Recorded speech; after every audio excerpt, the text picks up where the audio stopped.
நமக்கு நிறைவு அப்படின்னு சொல்லிட்டு பார்த்தீங்கன்னா இந்த உலகத்தில் எதுவுமே கிடையாது. ஆனால் வேதம் மட்டும்தான் நமக்கு நிறைவை கொடுக்கிறதா இருக்கிறது. அல்லேலூயா.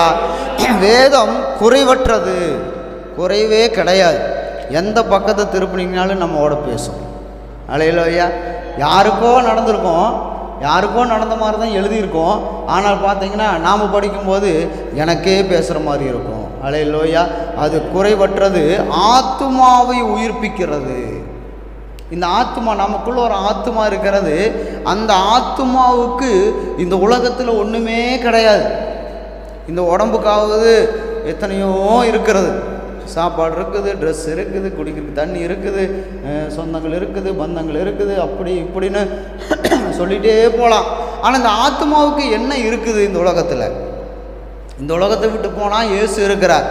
ஆனால் இந்த உலகத்தில் என்ன இருக்குதுன்னு கேட்டிங்கன்னா, இந்த ஆத்துமாவுக்கு உயிரை கொடுக்கிற காரியம் ஒன்று இருக்கிறது என்றால் அது நீங்களும் நானும் வச்சிருக்கிற வேதம்தான். அல்லேலூயா.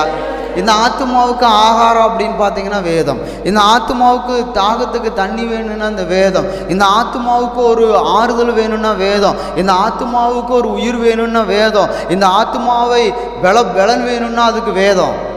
அல்லேலூயா. இந்த வேதம் அப்பேற்பட்ட வேதமாக இருக்கிறது.